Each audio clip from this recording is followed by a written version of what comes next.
आप संविधान के हिसाब से चल नहीं रहे हो, ईवीएम से सरकार चुन रहे हो और सुप्रीम कोर्ट के आदेश के बावजूद आप अवहेलना कर रहे हो, तो हम चुप बैठने वाले नहीं हैं। दिल्ली सरकार और केंद्र सरकार देख लो, क्या ये आपकी पुलिस फोर्स इन्हें रोक लेगी? तो किसी के बाप की ताकत नहीं है कि परिवर्तन ना आए। जहां आपको आवश्यकता होगी वहां हम लक्ष्य गाड़ देंगे। जिसकी ताकत हो निकाल कर दिखा दे कि अब हमें इन सरकारों को जवाब देना होगा। कैसे हैं आप सभी? मजे में हो? बोल 85। ओम नमो बुद्धाय। जय मूल निवासी, जय छात्र धर्म। मैं डॉक्टर राज शेखावत, संस्थापक और राष्ट्रीय अध्यक्ष क्षत्रिय कर्णी सेना परिवार, आज आप सबके बीच उपस्थित हूं। श्री परम आदरणीय, परम माननीय हम सभी के वामन मेश्राम जी के चरणों में मैं कोटि कोटि नमन करता हूं। मेरे पिता तुल्य है, मेरे बड़े भ्राता है और सालों से जो कार्य, ऐतिहासिक कार्य उन्होंने किए हैं, उनके लिए मेरे पास कोई अल्फाज नहीं है। मैं उनका सम्मान करता हूं। मंचस्थ सभी सामाजिक, राजनीतिक और आध्यात्मिक महानुभावों को मेरा जय मूल निवासी, जय छात्र धर्म। और मेरे समक्ष जो जन सैलाब बैठा है, जिनके बिना कोई भी आयोजन सफल नहीं हो सकता, उनके चरणों में मैं नतमस्तक प्रणाम करता हूं। आप है शक्ति, इस लोकतंत्र की शक्ति आप हैं। यदि आप गर्जना कर दे तो किसी के बाप की ताकत नहीं है कि परिवर्तन ना आए। आप हैं शक्ति। और राज शेखावत आज आप सभी को विश्वास दिलाता है, पूरे भारतवर्ष में जहां आपको आवश्यकता होगी वहां हम लक्ष्य गाड़ देंगे। जिसकी ताकत हो निकाल कर दिखा दे।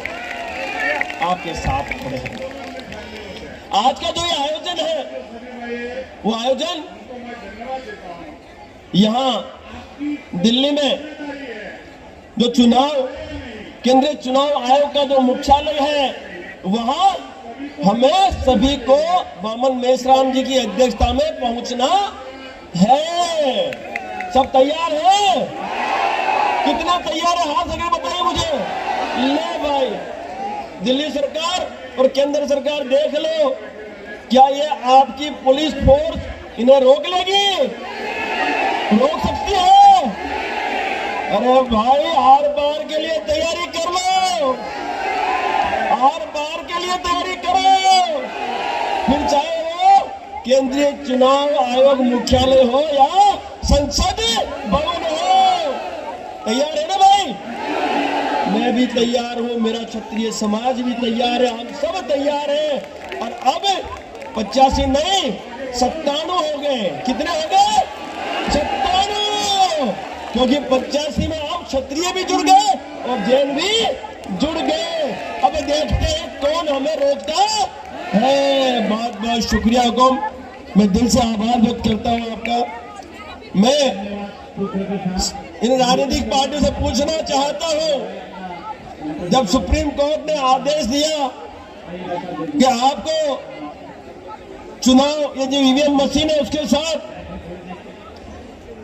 वीवी जो पीएटी के नाम से एक मशीन लगानी है, उसके बाद भी इन लोगों ने इस आदेश का पालन नहीं किया। तभी तो मैदान में उतरो। हम लोग मैदान में क्यों आए? कि भाई आप संविधान के हिसाब से चल नहीं रहे हो, ईवीएम से सरकार चुन रहे हो, जिसकी पाबंदी सिर्फ यूरोप नहीं, अमेरिका में भी है और बांग्लादेश में भी है। और सुप्रीम कोर्ट के आदेश के बावजूद आप अवहेलना कर रहे हो, तो हम चुप बैठने वाले नहीं हैं। बिल्कुल सही कहा आप लोगों ने। आप सबको पता है, कुछ दिन पहले ही हम सभी के परम आदरणीय और हमारी सबकी धरोहर सुखदेव सिंह गोगा मेडी की हत्या भी इसी ईवीएम से चुनी हुई सरकार के व्यवस्था में हो गई। सही क्या गलत है? सही बोलूं मैं? ईवीएम से चुनी हुई सरकार थी राजस्थान की, और सरकार बनने से पहले इन्होंने वो हत्या को अंजाम देने में कहीं न कहीं बू आ रही है राजनीति की। नहीं आ रही है आपको? आ रही है ना बू?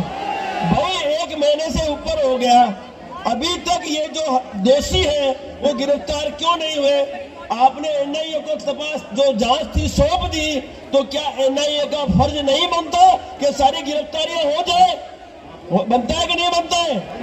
बनता है नहीं, वो भी तो अपना ही थे भाई। सुखदेव सिंह गोगामेडी जी भी तो सर्व समाज के लिए काम कर रहे थे, हम सबके लिए काम कर रहे थे। तो मेरा आपसे यही निवेदन है कि अब हमें इन सरकारों को जवाब देना होगा।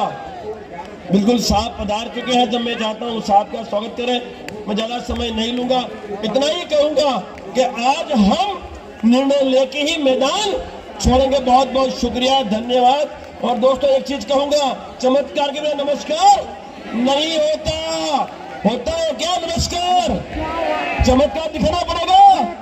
जिसको जिस भाषा में जवाब चाहिए देना होगा, और देके रहेंगे। जय मोलविया जी, जय छात्रगण। बहुत बहुत शुक्रिया दोस्तों, धन्यवाद। साथियों, आज इलेक्ट्रॉनिक वोटिंग मशीन के विरोध में आप लाखों के तादाद में यहाँ पर इकट्ठा हुए हो। इस देश में आरएसएस के मोहन भागवत के बाप का संविधान लागू नहीं है मनुस्मृति। इस देश में हमारे बाप ने जो डॉक्टर बाबा साहब अम्बेडकर ने संविधान दिया है, वो संविधान लागू है। 144 लागू किया दिल्ली पुलिस ने, और अंग्रेजों का ये एक्ट है जो इंडियन पिनल कोड है, संविधान के 19 आर्टिकल ने उसको नैलनवार्ड किया है। संविधान का 19 आर्टिकल चलेगा, अंग्रेजों का कानून नहीं चलेगा। अरे ब्राह्मणों का कानून हम चलने नहीं दे रहे हैं, क्या अंग्रेजों का कानून चलने देंगे? डॉक्टर बाबा साहब अम्बेडकर ने संविधान में 326 आर्टिकल के तहत जनता को one man one vote one value दिया है।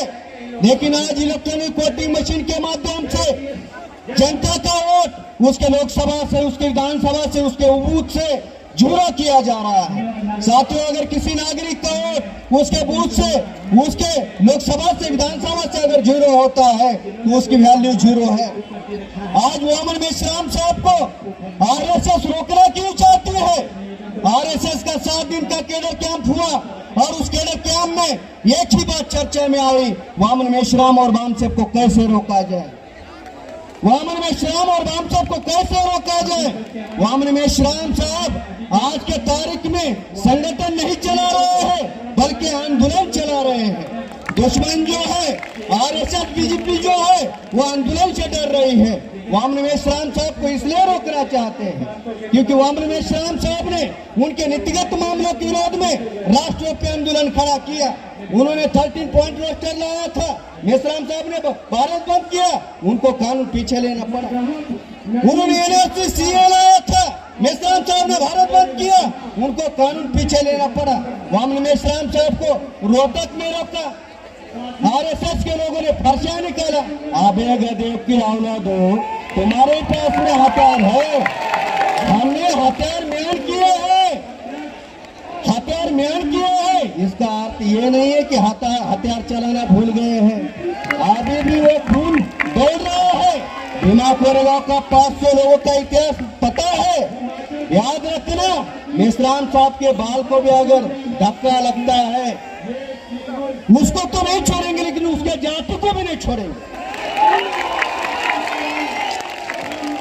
वामन मेश्राम साहब को रोकने का प्रयास किया। वामन मेश्राम साहब ने आरएसएस के हेडक्वार्टर को घेरा, आरएसएस के लोग ताला लगाकर हेडक्वार्टर से भाग गए। साथियों, आज संविधान बचाना है, लोकतंत्र बचाना है, इस देश को बचाना है। ये केवल इलेक्ट्रॉनिक वोटिंग मशीन के विरोध की लड़ाई नहीं है, ये राजपाट की भी लड़ाई है, ये सत्ता के लिए संघर्ष की भी लड़ाई है। आज उनकी सरकार है, इसलिए वो हमें रोकना चाहते हैं। कल हमारी सरकार बहुजनों की सरकार बनेगी तो बहुजनों की मुक्ति का आंदोलन भी खड़ा हो जाए। इसलिए साथियों, इलेक्ट्रॉनिक वोटिंग मशीन के विरोध की जो लड़ाई है, ये राजपाट की भी लड़ाई है। हमें वो रोकना चाहते हैं। बाबा साहब अम्बेडकर ने कहा था, जाओ अपने घरों की दीवारों पे लिखो, इस देश का हुक्मरान बनना है, शासक बनना है, लेकिन शासक बनने के लिए इलेक्ट्रॉनिक वोटिंग मशीन अवरोध है। इस अवरोध को पहले छाटना होगा, तभी ना हम शासक बनेंगे, तभी ना हम हमारी समस्या का समाधान करेंगे। इसलिए साथियों, ईवीएम मशीन के विरोध में अगली भी रणनीति माननीय वामन मिश्राम साहब बताएंगे, उस रणनीति पर हम काम करेंगे। मेरी बात आप लोगों ने ध्यान से सुनी, इसके लिए आभार, धन्यवाद। नेशनल दस्तक की आपसे गुजारिश है कि अगर इसको बचाना चाहते हैं तो नेशनल दस्तक को सब्सक्राइब करने के लिए रेड कलर के सब्सक्राइब बटन को दबाएं, फिर बेल आइकन की घंटी दबाएं। नेशनल दस्तक को बचाने के लिए बहुत जरूरी है कि हर खबर को शेयर करें, लाइक करें, कमेंट जरूर करें।